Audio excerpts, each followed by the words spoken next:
my goodness, this is so cool. Here it is. This is the Fan Clan Master Set binder for Twilight Masquerade. Look at the etchwork. Looks absolutely amazing. The same person who made our last binder for Temporal Forces made this one as well. Huge shout out to, this is a member of the Fan Clan. He chooses to remain anonymous. Huge shout out to him for putting the etchwork together. He's got all the Ogre Pods down here. He's got the set logo up here along with Master Set right there. He's got the dannyphantump logo in the corner. The set abbreviation TWM on the side over here. And the Blood Moon Ursaluna in the back. Such amazing work. Huge shout out. Huge shout out. I'm going to respect his wishes and not name drop unless he changes his mind. Then I will let you guys know who this is. But amazing job. This is the Master Set for Twilight Masquerade, which comes out this upcoming Friday, May 24th. And this, if you want to win this is the video you need to pay attention to. We give a Master Set away every single new set release. So this is going to be for one of you. One lucky subscriber is going to take home this entire Master Set. Here's what you have to do. All you have to do is just make sure you're subscribed to the channel and then leave a like and a comment on this video, the video that you're watching right now. So hit that subscribe button and then click that like button and then just leave a comment down below. It can be whatever you want. And then in June 7th, so Friday, June 7th, that's 2 weeks after release, we are going to announce the winner at the beginning of the video. I always announce it at the beginning. I'll do one of these things. I'll put your name up here, and then we will get if it's you, you'll get a Master Set of Twilight Masquerade, which is great because this set was such a pain, and I'm still not done with it. I'm going to get into all the details. This was such a frustrating set. I cannot even begin to explain how frustrated I was getting after a while. First of all, let me just say, I'm going to give you a positive about Twilight Masquerade. Twilight Masquerade is absolutely phenomenal when it comes to illustration rares. I love the artwork. I think they're so great. The Eevee, the Hisuian Growlithe, the Chansey, the Frostlight. There's so many great illustration rares.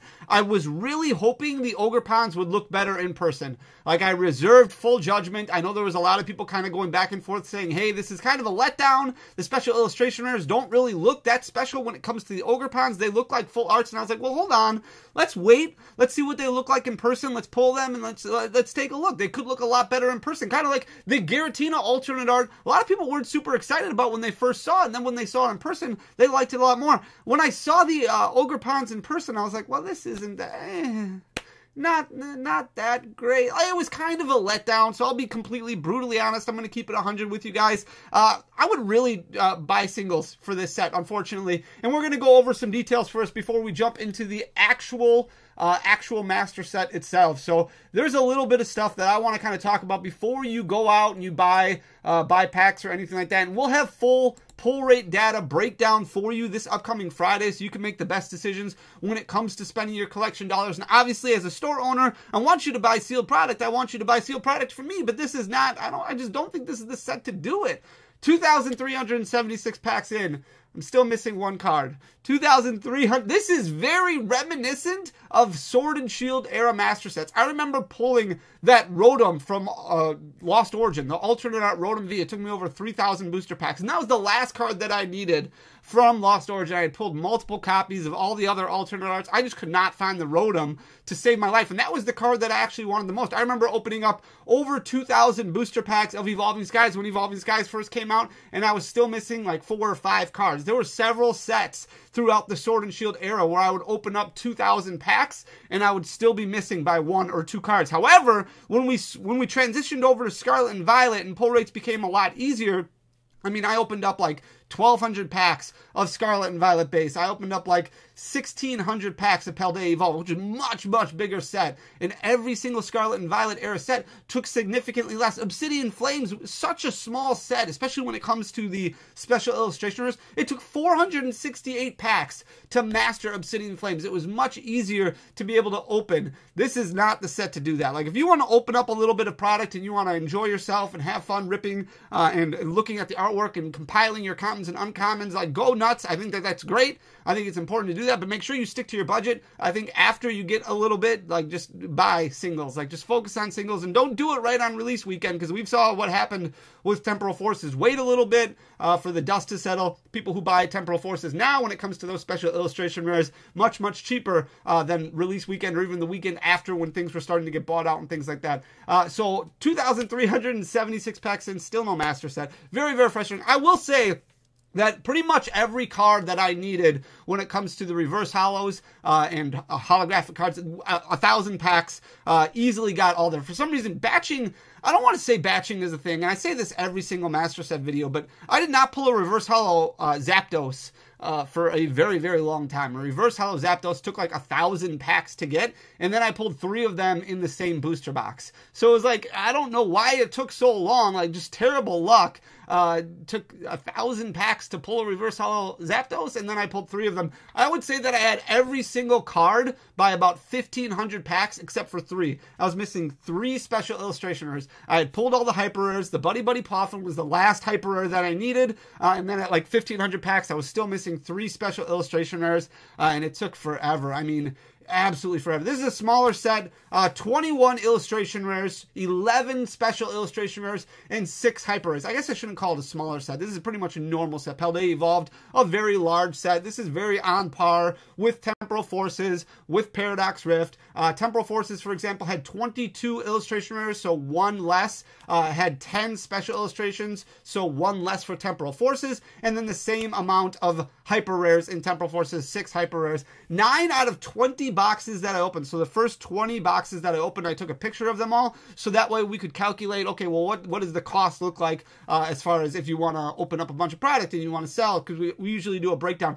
9 out of the first 20 boxes that I opened had no special illustration rare and no hyper rare. This is why I think it's important to really focus on singles. If you want to buy some loose packs, or you want to buy maybe a booster box or an ETB, like, I think that's great, but 45% of the boxes that I opened did not have that upper echelon when it comes to higher rarity stuff. Special illustration rares, hyper rares. This is a little bit worse than what it was for Temporal Forces. I probably just had worse luck on this one, but 40% of the boxes that I opened in Temporal Forces did not have a special illustration rare or a hyper rare. 45% had no special illustration rare or a hyper rare for Twilight Masquerade, which is very, very weird. You used to get 1 per box, pretty much at least. With the beginning of the Scarlet and Violet Generation, so Scarlet and Violet Base, Paldea Evolved, you got 2. Like, sometimes you would get 2 special illustration rares. You would get a special illustration rare and a gold card. I don't know what they changed. It just changed. Like, so much stuff changed. There were huge variance issues. So 30 special illustration rares. I pulled 30 of them. Now there's 11 in the set, so that means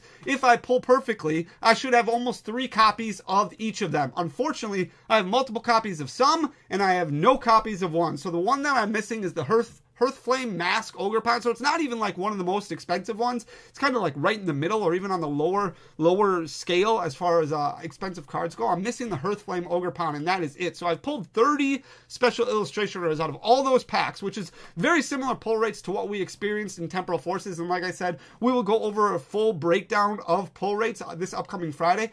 17 hyper rares, which is a little bit worse than Temporal Forces. I forget what the number is, but that's like 1 out of every 135 packs or something like that. So 1 out of every 4.5 boxes, somewhere around there. So very, very difficult pull rates when it comes to the special illustration rares and the hyper rares, but huge variance issues. Like I said, no Zapdos up until 1,000 booster packs, and then we pulled 3 in the same booster box, which was very, very weird. But to have 30 special illustration rares when there's only 11, and I'm still missing 1, so multiple copies of some of the other ones, but no Hearthflame.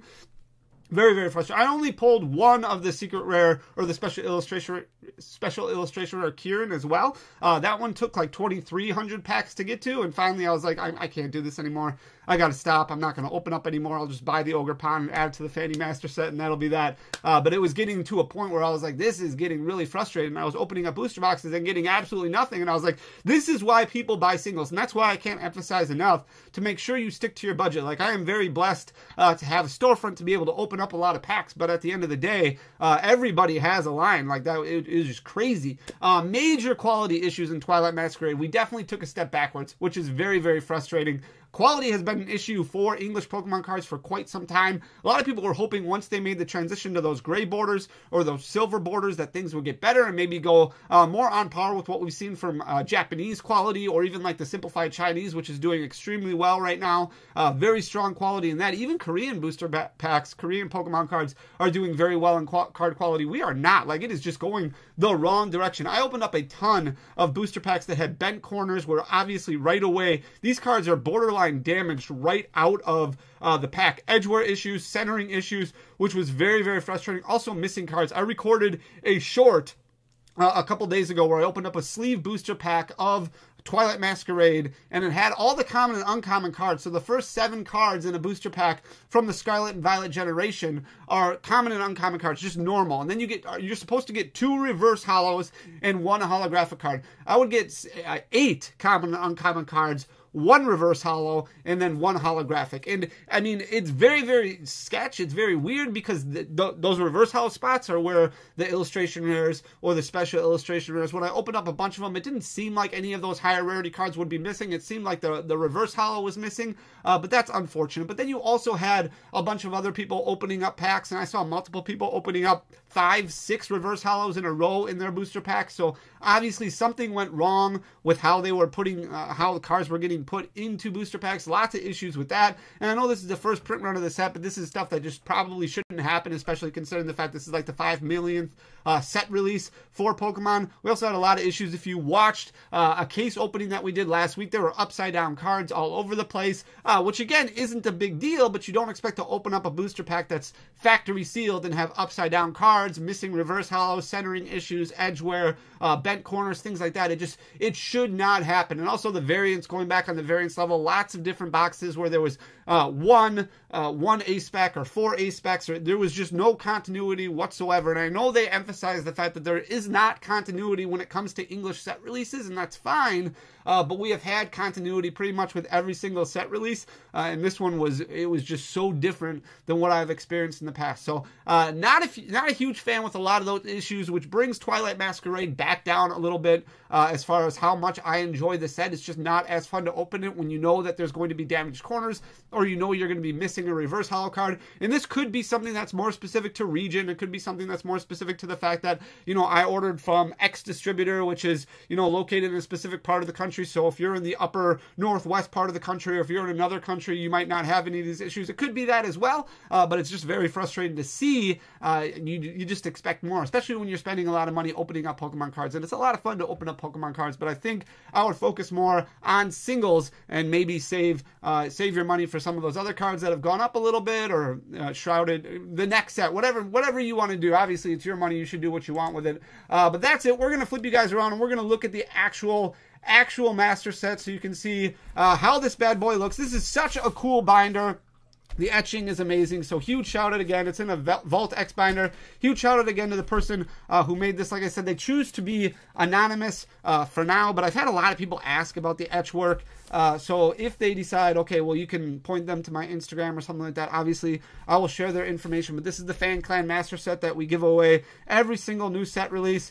So we're going to dive into it. Beautiful Master Set. I'm going to try my best to show off the cards. It's going to be a little bit difficult because obviously I'm bad at this, number one. Number two is my camera is not really set up for this. This right here is the sleeves that I typically use. This is the sleeves that come in the ETB. This is not a good sleeve. I don't know why it happened this way, but when I was trying to sleeve up some of these cards, like this one, it slides in pretty well. But the texturing on some of the sleeves that I was using was all messed up. These were not good quality sleeves this time around, and usually they're not. I mean, they're just ETB sleeves, but at the end of the day, they were not great. But I digress. Let's jump into it. So all the common uncommons, all the rare cards, all the reverse hollows, those are all done. We have no hits for the first few pages, except for obviously the Phantump in the lower corner there. I consider that to be a hit. And then we move into our first hit, which is the Teal Mask Ogerpon, way at the bottom here, if you can see it. Probably not. But move into the Magcargo EX right over here, which is kind of a cool card. I pulled a lot of Magcargo. Some of them don't really seem to make a whole lot of sense. Some of the Ultra Rares in here as we look at the next page here. They seem to be a little bit out of place, like the Eevee illustration rare does seem to be a little bit out of place in this set. Here's the Hearthflame Mask Ogerpon. So this is the special illustration rare that we are missing. On this page, there's no ultra rares. It seems like there's not a whole lot of regular art ultra rares or double rares in this set. There's a lot of just commons, uncommons, reverse holos, which makes it easy to master that first part. Palafin EX down here. Over here we've got the Wellspring Mask Ogerpon right up here, and then down at the bottom over here is the Luxray EX, and then we've got Emolga and Helioptile and Heliolisk and Morpeko and Tadbulb and Bellibolt. There's been like a million Bellibolts so far, which is kind of cool because Bellibolt's a cool Pokemon. Iron Thorns EX right over here. Then we move on to Clefairy and Clefable. More printings of Abra, Kadabra, and Alakazam now that we can print Kadabra again. Pretty cool right there. Nothing really worth note on this page. This page we have the Screamtail EX down at the bottom over here, which is pretty nifty. And then we move into the fighting. We've got Hisuian Arcanine and Hisuian Growlithe. Hisuian Arcanine obviously being fighting type in the set, which is pretty cool. We've got the fighting type Greninja down here, despite the fact that it's got water energy that is needed for its attacks. It is a fighting energy Pokemon. We've got Cornerstone Mask Ogerpon down over here. Nothing really as far as the dark Pokemon go. Metal Pokemon, don't really have anything for that either as far as Ultra Rares go. Here's the big one for the Dragon Pokemon over here, Dragapult EX. I was looking earlier today. It seems like the regular art has fallen a little bit. Still selling for about $25 right out of the gates. That price will obviously come down, especially after NAIC. As it gets played more, it could shoot up again, depending on how competitive it is as we get closer and closer to Worlds. There's Blissey EX over there for colorless Pokemon, and then the last colorless Pokemon that we have is the Blood Moon Ursaluna up in the corner over there. Then we move into our A-Specs. A-Specs are all over the place. Here's the Hyper Aroma A-Spec right there, kind of sandwiched in between all of the other trainers, and then you have the other A-Specs right here. Scoop Up Cyclone. The big three are Scoop Up Cyclone, Legacy Energy, and Unfair Stamp, with Unfair Stamp kind of being the biggest one. You can see Secret Box, Survival Brace, and Unfair Stamp way at the bottom over there, which is kind of tough to see, and then Legacy Energy right next to Boomerang Energy up there. Unfair Stamp seems to be, should be the most played A-Spec from the set, but Scoop Up Cyclone and Legacy Energy also have a little bit of potential. We'll see what happens. Again, A-Specs do have decent pull rates. You should get about 2 per box, it seems. Some boxes you only get 1, some boxes for some reason you get 4, but it should be on average about 2. And then we've got all the illustration rares over here, which are absolutely beautiful. The Pinsir is super gorgeous. The Sunflora is a lot of fun. The Diplin is super cool as well. There's the Poltergeist right there. We've got Torkoal over there. The Infernape I absolutely love. And then at the bottom, we've got Frostlass, Fion. The Cramorant is really, really cool. And then the Heliolisk over there. And then we move on to the second to last page. We've got the Wattrel and Chimecho over there. Enamorous, the Hisuian Growlithe, which makes that picture with the special illustration rare Perrin, which is really, really cool. The Probopass there, the Timber. Beautiful artwork on that Timber over there. Such a cool story. The Lyron and the Applin, which is really neat as well. Just an apple tree over there. At the bottom, we've got the Tatsuguri, which is beautiful artwork. The Chansey, also beautiful artwork. And then the Eevee right over here, which is also gorgeous as well. So many different Eevee on that page right there, or on that card right there. Then we've got the Sinistra EX full art at the bottom over here when we start the full arts. Then we've got the Ogerpons. So 2 Ogerpons right here, the Teal Mask Ogerpon. And there's just not a whole lot of a huge difference between this and the special illustration rare, which I think is the issue that I face. The Magcargo right there. And then we've got the Hearthflame Ogerpon right next to it. The Palafin EX full art. The Wellspring Ogerpon right there, the Luxray EX full art, the Iron Thorns EX full art. That's the only future Pokemon in the set. Then we've got the Ancient Screamtail EX right there, and then the Greninja EX down at the bottom here, the Cornerstone Mask Ogerpon, and the Dragapult EX. No other full art, just the Terra Pokemon, which I think a lot of people don't necessarily love. And then we've got the Blissey full art right there. And then we move on to the last page, well, second to last page technically, because there's one card that's on the back. So there's the Blood Moon Ursaluna right there. Then you've got your full art supporters with Caretaker, Carbine, Hassel, Kieran, Lana's Aid, Lucian, and Perrin right there. And then we start the special illustration rare. So we've got the Sinistra right here. Then we've got the Teal Mask Ogerpon right here. And then this is where This is where the Hearthflame, I'm sorry that this camera, it just doesn't work. The Hearthflame Mask Ogerpon is supposed to be right here. Here's the Wellspring Mask Ogerpon. That one took forever to pull as well. That was like pack 2100 or something ridiculous like that. Took a long time to pull it. Here's the Greninja EX. We pulled quite a few of those, which was, I mean, that's okay because that's one of the more expensive ones. Same thing with the Carmine, but just the variance was all over the place. Then we've got the Cornerstone Mask Ogerpon right there, the Blood Moon Ursaluna EX, the Carmine Special Illustration, where there's that Kieran that we finally pulled after like 2,300 packs. Lana's Aid and Perrin, that's the Perrin that I was talking about that makes the picture with the Hisuian Growlithe. And then we've got our gold card, so there's the Teal Mask Ogerpon, the Blood Moon Ursaluna, the Buddy Buddy Poffin, Enhanced Hammer, Rescue Board is in the corner over here, and then you've got to go one extra page, unfortunately, for the Luminous Energy right there. But that is it. That is the entire Twilight Masquerade Master Set. This is the custom-made binder that was put. I hope you guys like it. I would be careful with this set. Stick more towards buying singles. But if you want to win this entire thing, this could be yours. One lucky subscriber is going to take home this beautiful binder once it's finished. June 7th is when we're going to announce the winner. I just have to get a Hearthflame Ogerpon. I just got so sick of opening packs after a while. I was getting very frustrated. But it's fun to do. I just, there was the quality control just really, really frustrated me. But thank you guys so much for checking out the channel. I hope you enjoy the content. If you do, please hit that subscribe button down below. Leave a like, leave a comment. All those things will get you entered to win this. Also, it goes very, very far for the actual channel. Love you guys. I really appreciate you. We'll be back tomorrow with a live. Maybe we'll pull it tomorrow. We'll see. But thanks so much for everything, guys. I'll talk to you soon. Till next time. Peace.